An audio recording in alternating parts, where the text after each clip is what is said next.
Hi, my name is Adam Peterson, and I'm going to be talking about caffeine and its effects that it might have on a Division One basketball team.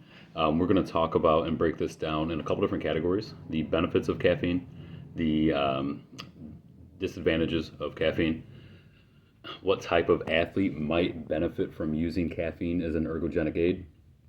Kind of talk about the NCAA and their thoughts and their standing for caffeine, and then recommendations for the basketball players. So caffeine can be a very well utilized aid in sports. Specifically, this is going to be talking about basketball. It can diminish the effects of the central nervous system and its ability to um, be able to get the muscles firing a little bit quicker. And that's according to TAN in 2021 at TAN et al. 2021. And you could have a reduced rate of fatigue and then also a reduced rate of perceived exertion during a given practice or basketball game. Some of the disadvantages of caffeine, which is probably why the NCAA has put a minimal ban on it, is its effect that might create insomnia, anxiety, possible nausea to the athletes. So that's why, specifically, it should be, if there's a team that's going to be using caffeine as an aid, that it should be well monitored. Um, because caffeine getting the heart rate going can cause the anxiety for players and allow them not to sleep throughout the night. Um, Types of athletes that might benefit from using caffeine is somebody that's looking for a little bit of an edge, especially in the morning. It's been research has shown in the morning that caffeine used as an ergogenic aid can help performance on the field. It's not going to, sports specifically for basketball, it's not going to help.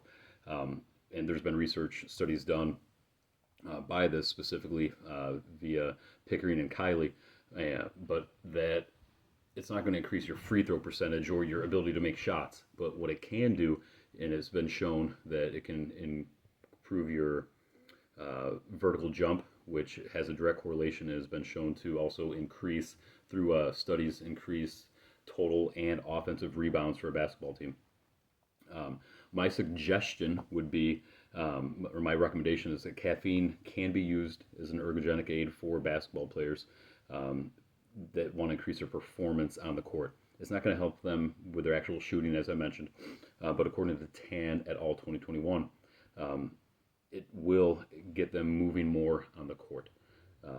It should be taken about 3 to 9 milligrams per kilogram of body weight, around 60 minutes before they're actually going to be performing.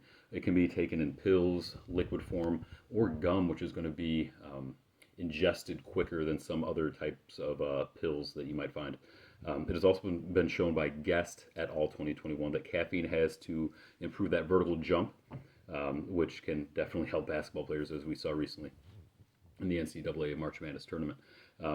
Speaking of the March Madness or NCAA, according to Keisler and Armsy in '06, the NCAA has placed some restrictions on caffeine. It is permissible to an extent. The maximum level that can be found in the blood is going to be 15 micrograms per milliliter, which is around 8 cups of coffee, which is a lot, even if for some coffee addicts out there.